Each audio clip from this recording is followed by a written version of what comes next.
Good morning students, welcome to Randeep classes. आज का जो हमारा टॉपिक है वो है ट्रांसपोज ऑफ अ मैट्रिक्स। और इस वीडियो में हम ट्रांसपोज और उसकी कुछ प्रॉपर्टीज के बारे में पढ़ने वाले हैं। एक टॉपिक हमारा और बचता है वो है सिमेट्रिक स्क्यू सिमेट्रिक मैट्रिसेस। उससे रिलेटेड एक वीडियो जो है वो हम नेक्स्ट जो है डालने वाले हैं। आज की जो वीडियो है उसमें हम ट्रांसपोज ऑफ अ मैट्रिक्स और उसकी जो प्रॉपर्टीज है उसके बारे में पढ़ेंगे। तो देखिए, जो ट्रांसपोज ऑफ मैट्रिक्स है वो क्या है। इफ ए मैट्रिक्स, एक मैं मैट्रिक्स ए की बात कर रहा हूं जिसका ऑर्डर क्या है, m बाई एन उसका ऑर्डर है, then the matrix of the order n by m obtain by interchanging its rows and column is called the transpose of matrix A. यानी कहने का मतलब ये है कि एक मैट्रिक्स है जिसका ऑर्डर क्या है, m बाई एन है, तो एक दूसरी मैट्रिक्स होगी जिसका ऑर्डर n बाई एम हो जाएगा। वो कैसे मिलेगी हमें, बाय इंटरचेंजिंग, इंटरचेंज करने के बाद किसको इंटरचेंज कर रहे हैं हम, रोज को और कॉलम्स को। उसको हम क्या बोलते हैं, ट्रांसपोज ऑफ मैट्रिक्स ए बोलते हैं। और उसको डिनोट या लिखने का जो तरीका है वो क्या है, वो ए ट्रांसपोज है। उसको इस तरीके से लिखा जाता है, या तो इस वे में लिखेंगे या फिर इस वे में। बेसिकली हम इसको ही यूज करते हैं। तो एक बार मैं बिल्कुल आपको सिंपल जो वर्ड्स में इसको डिफाइन करके बता रहा हूँ वो क्या है। देखो, हम करते क्या हैं, कोई भी मैट्रिक्स, एग्जांपल के तौर पे मैंने एक मैट्रिक्स ए ली है। ये कोई मैट्रिक्स ए है जिसमें एलिमेंट्स हैं 5 6 7 4 3 5 2 4 एंड 3। तो ट्रांसपोज में मुझे करना क्या है, कोई ज्यादा लंबा चौड़ा काम नहीं है। सिंपल क्या करना है, यहां से मैं फर्स्ट रो को उठाऊंगा, उसका मुझे फर्स्ट कॉलम बना देना है। सेकंड रो को लूंगा, उसका सेकंड कॉलम बना देना है। थर्ड का थर्ड कॉलम, बस इससे ज्यादा और कुछ नहीं है। तो देखो, वैसे मैं अगर मैं बेसिकली बात करूं तो ये दो तरीके से होता है। या तो मैं रोज को उठाता हूं और उनके कॉलम्स बना देता हूं, या मैं क्या करता हूं, कॉलम्स को लेता हूं और कॉलम्स की मैं रोज बना देता हूं। तो आपको इन दोनों में से एक काम करना है। तो बेहतर ये है, जो मेरा अपना जो तरीका है वो क्या है कि मैं एक रो लेता हूं, उसका कॉलम बना दूंगा। फर्स्ट रो ली, फर्स्ट कॉलम बना दिया। सेकंड रो ली, सेकंड कॉलम लिख दिया है। थर्ड रो का थर्ड कॉलम बना दें, दैट्स इट। इससे ज्यादा ट्रांसपोज मैट्रिक्स में कुछ भी नहीं है। इसकी कुछ प्रॉपर्टीज हैं, प्रॉपर्टीज के बारे में मैं बात कर लेता हूं। पहली जो प्रॉपर्टी हो क्या कहती है, A transpose then A transpose is equal to A. यानी ए ट्रांसपोज का अगर मैं वापस ट्रांसपोज करता हूं तो वापस वो सेम मैट्रिक्स के बराबर हो जाता है।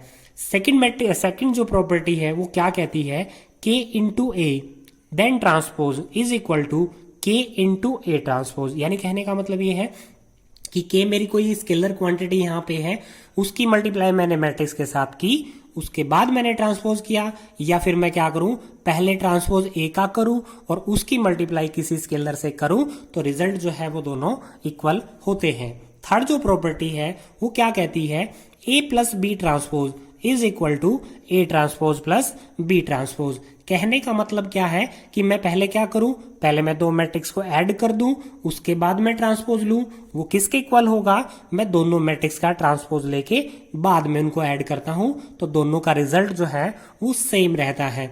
उसके बाद जो हमारी जो लास्ट प्रॉपर्टी यहाँ पे फोर्थ बन रही है वो क्या कहती है, A B transpose is equal to B transpose into A transpose. कहने का मतलब ये है कि मैं दोनों मैट्रिक्स की मल्टीप्लाई करता हूं और उसके बाद ट्रांसपोज करूं, या फिर मैं ट्रांसपोज करके फिर मल्टीप्लाई करूं, रिजल्ट जो है वो इक्वल ही रहेगा। बात ध्यान रखने की कौन सी है, यहाँ पे पहली मैट्रिक्स ए है, दूसरी मैट्रिक्स मल्टीप्लाई में बी है। यहाँ पे इसका बिल्कुल अपोजिट है, यहाँ पे पहली कौन है, बी ट्रांसपोज है और यहाँ पे ए ट्रांसपोज है। ये ध्यान रखने की बात है कि ए बी ट्रांसपोज जो है वो A transpose into B transpose नहीं होता, वो B transpose into A transpose होता है। एग्जाम्पल देख लेते हैं, ये बात क्लियर हो जाएगी। एग्जाम्पल के तौर पे ये मेरे पहली जो प्रॉपर्टी थी क्या थी, ए ट्रांसपोज का जो ट्रांसपोज है वो किसके बराबर होगा, वो ए के बराबर ही होगा।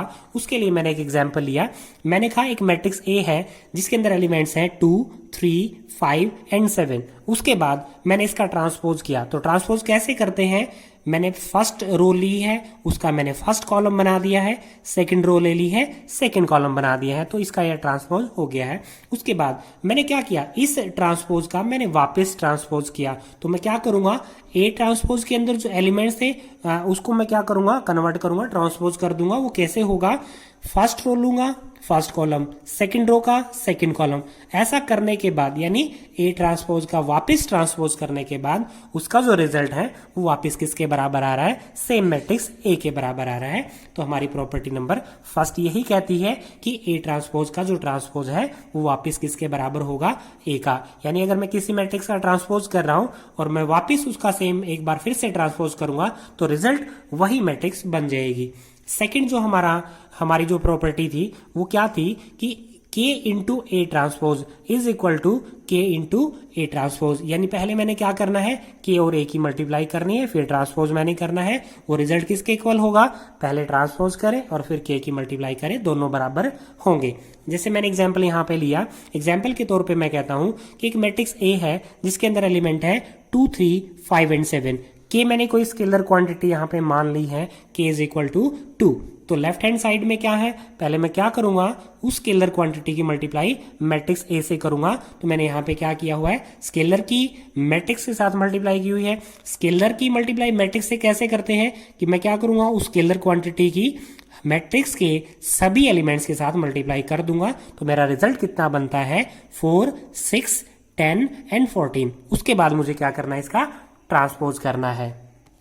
तो देखिए K इंटू ए का जो ट्रांसपोज है वो किसके इक्वल आया मेरा, 4, 10, 6 एंड 14। उसके बाद राइट हैंड साइड में क्या था कि मुझे क्या करना है, ए का ट्रांसपोज लेना है और उसकी मल्टीप्लाई मुझे किससे करनी है, स्केलर क्वांटिटी K से मल्टीप्लाई करनी है। तो ए का ट्रांसपोज ये है और ये स्केलर क्वांटिटी है, मल्टीप्लाई करने के बाद रिजल्ट जो है दोनों के सेम आ रहे हैं। यानी मैं क्या कर रहा हूं, मैं ए इंटू के यानी किसी मैट्रिक्स ए की किसी स्केलर से क्वांटिटी करके ट्रांसपोज लूं, या मैं पहले ट्रांसपोज ए का लेके उसकी मैं मल्टीप्लाई कैसे करूं, तो रिजल्ट जो है दोनों का वो क्या रहेगा, बराबर रहेगा।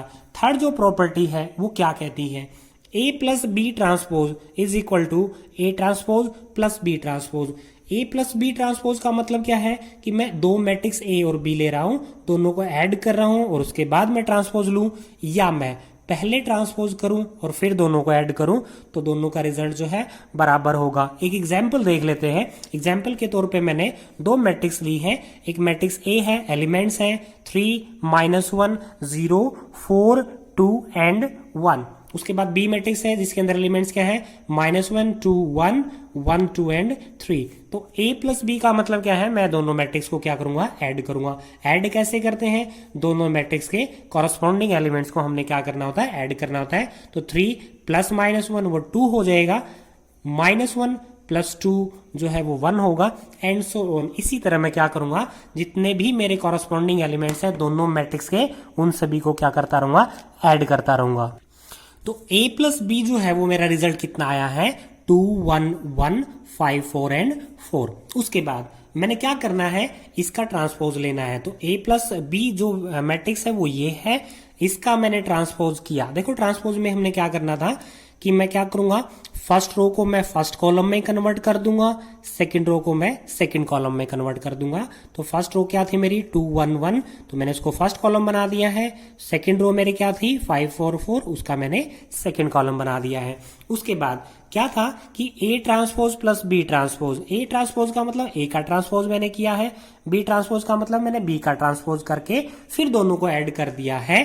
तो उसका रिजल्ट किसके इक्वल आ रहा है, उसका रिजल्ट आ रहा है 2, 1, 1, 5, 4 एंड 4। और वो किसके इक्वल है, वो इसके इक्वल है। यानी मेरा कहने का मतलब ये है कि ए प्लस बी का जो ट्रांसपोज होगा that will be equal to A transpose plus B transpose. यानी कहने का मतलब ये है कि मैं पहले दो मैट्रिक्स को ऐड करूं और फिर उसका ट्रांसपोज करूं, वो किसके इक्वल होगा, पहले मैं दोनों मैट्रिक्स का ट्रांसपोज करके उसके बाद ऐड करूं, तो दोनों का रिजल्ट जो है वो सेम रहता है। यहां पर मैं सब्ट्रैक्शन के लिए भी रूल अप्लाई कर सकता हूं।